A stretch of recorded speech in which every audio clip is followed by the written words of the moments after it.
Isang pinagpalang umaga po sa ating lahat. Muli po isang malaking pribilehiyo na muli po magamit na ating Panginoon na maging daluyan ng kanyang salita ngayon pong umagang ito. Para po sa ating pagsimula, tayo po muna ay manalangin.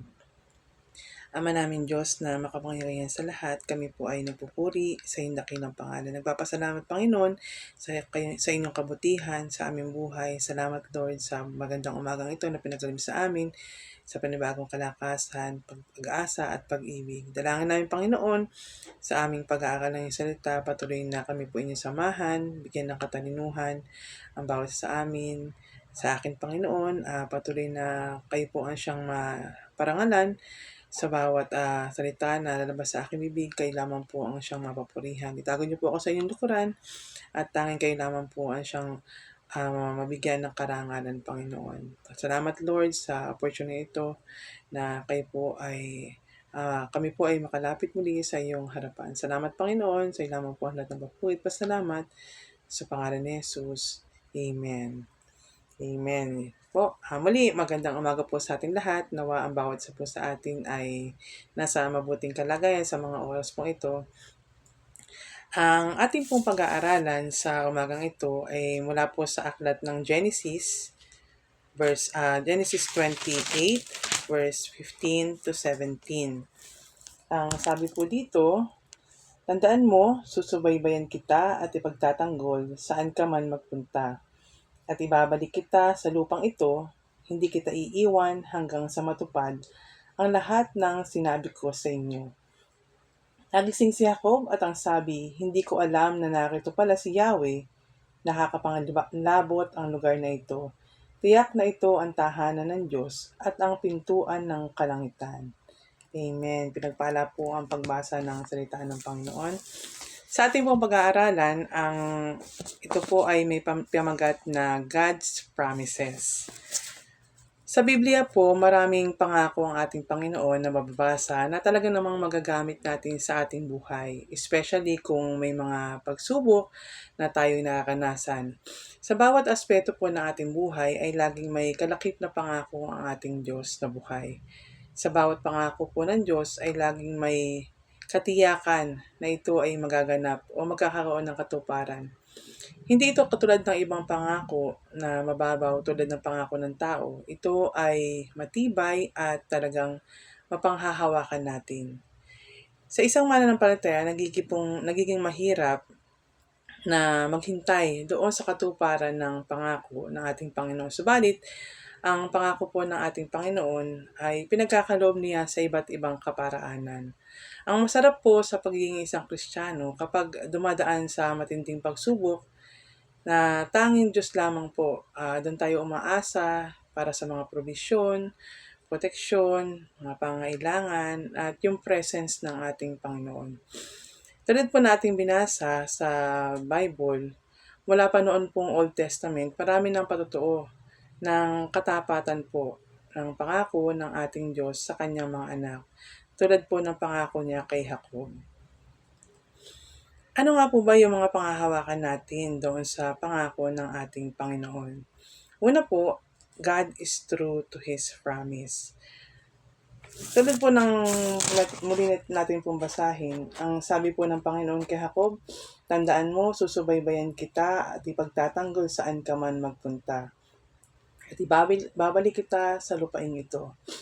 Hindi kita iiwan hanggang sa matupad ang lahat ng sinabi ko sa iyo. Ang pangako po ng Panginoon kay Jacob ay tunay nga naman pong kanyang tinugon. Ang pangako pong ito na mag-spread out po yung lahi po ni Jacob sa buong bansa, tulad po ng nagkaroon po siya ng maraming anak.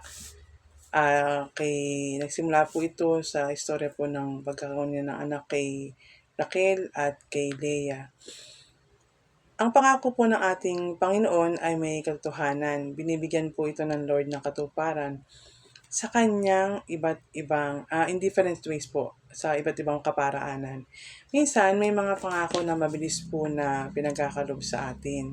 Yung pong agad-agad pinagkakaloob niya. Pero oftenly, para sa mga tunay na nagtitiwala sa kanya, Meron din namang mga pinaghihintay niya ng matagal na panahon. But kahit po sa ganun, we can trust the Lord na hindi lang niya tutugunin ang kanyang pangako sa atin base sa ating pangailangan. Pero ito po ay nagkakaroon ng effect or yung change sa ating buhay na maaari tayong maging matured at maging channel of blessing po sa iba.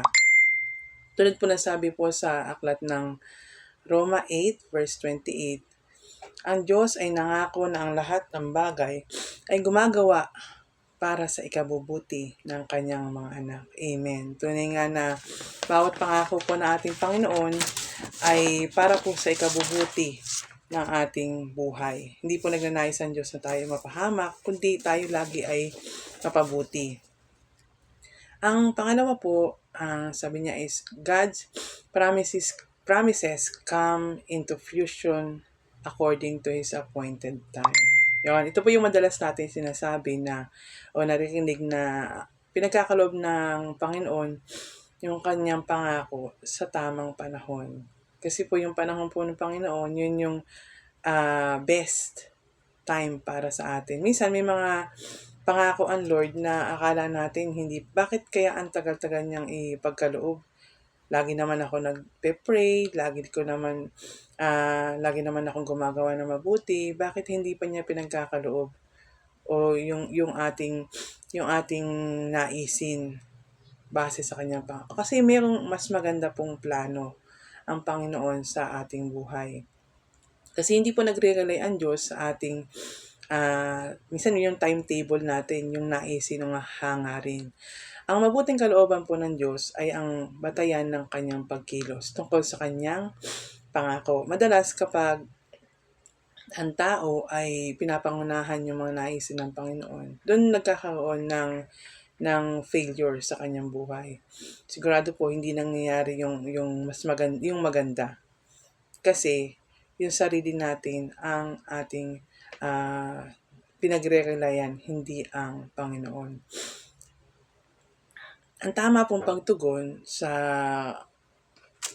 ng isang tao sa mabiyayang pangako o gawa ng Diyos ay ang pagsamba sa Kanya. Nakarapat-dapat at sa Kanya, nakarapat-dapat naman po. Dun po sa istorya po ni Jacob sa Genesis, sabi po dito sa verse 22, sasambahin kayo sa lugar na ito na pinagtayuan ko ng batong alaalang ito at ibabalik ko sa inyo ang 10 bahagi ng lahat ng pinagkakaloob ninyo sa akin. Doon po makikita natin yung pong pagbabalik po ng katapatan po ni Jacob sa ating Panginoon dahil dun sa pangako po ng Panginoon sa kanya na ipagtatanggol at sabi po dito susubaybayan siya. Ibabalik kita sa lupang ito, hindi kita iiwan hanggang sa matupad ang lahat ng sinabi ko sa iyo. Pinagpala po si Jacob, kung kaya sa pagkakataon po yun ay binalik ni Jacob yung pagsamba. Yun po yung dapat nating maging tugon sa kabutihan po ng ating Panginoon. Doon po kasi si Jacob ay nagtayo ng altar para sa Panginoon bilang pagtugon sa pagpapakita sa Diyos ng kanyang yung pinakita po ng Panginoon yung presence po. Yun nga po, ang angkop na tugon ng isang tao sa kabutihan ng Diyos ay ang pagpapasalamat. Yun po yung ating dapat na nagiging reply doon sa may kabutihan po ng ating Panginoon. Maraming aspeto ng buhay natin, lalo na yung ang bawat isa sa atin na dumadaan sa mga pagsubok, lalo na itong mga nakakaraan, hindi lamang po sa bagyo, maaring mga aspeto ng ating relasyon, pinansyal, may mga pangako ang Panginoon sa bawat pinagdadaanan natin. Sa mga pagkakataon yun, dapat po nagkakaroon tayo ng puso na may pagpapasalamat. Ang pagpapasalamat po ay pinapahayag sa pamamagitan ng pagsamba sa ating Diyos na sa paraang karapat-dapat at nakalulugod sa Kanya. Lagi din po nating ipanalangin na huwag tayong mainip doon sa katuparan ng pangako ng ating Panginoon. Upang hindi tayo mabigo, kasi po yung pangako po ng ating Panginoon para sa ating buhay ay lagi pong nating tatandaan na ito ay mainam at mabuti para sa atin. Nakakatuwa pong isipin na laging nagnanais ang Diyos na pagpalain po yung kanyang mga anak, ang mga tao. Pinapaalala nito sa atin yung walang hanggang pag-ibig ng Diyos. At ang pagnanais niya na magkaroon tayo ng personal na relasyon sa Kanya. Kung atin lamang po na nararamdaman sa panahong ito, kung ikaw kapatid ay nakakaramdam na piling mo ang layo mo na sa Panginoon, ang layo mo na Diyos sa Kanya, panghawakan mo po yung mga pangako ng ating Panginoon na isa sa pangako niya na tayo po ay pagpapalain niya.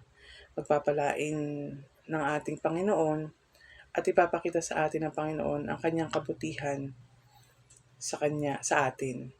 Kaya yun po, nawa sa umagang ito, patuloy nating naisin na magkaroon tayo ng puso na mayroon pong paghahantay sa pangako po ng ating Panginoon dahil ang kanyang panahon na pagkakaloob ng kanyang pangako ay laging mabuti at lagi po natin panghahawakan na ang lahat ng pangako ng ating Panginoon ay tunay at para sa kanyang mga anak ang kabutihan.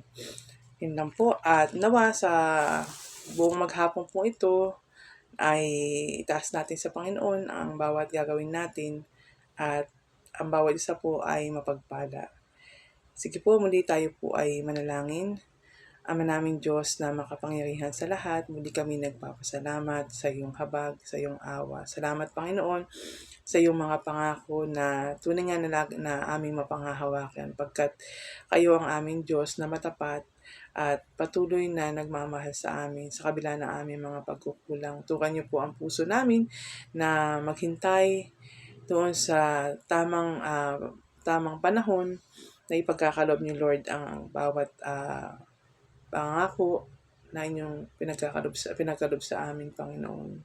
Sa bawat aspeto na aming buhay, alam niyo po Lord ang aming mga pangangailangan, ang aming pong nararanasan. Salamat Lord at sa lamang po ang lahat ng papuri at pasalamat sa pangalan ni Jesus.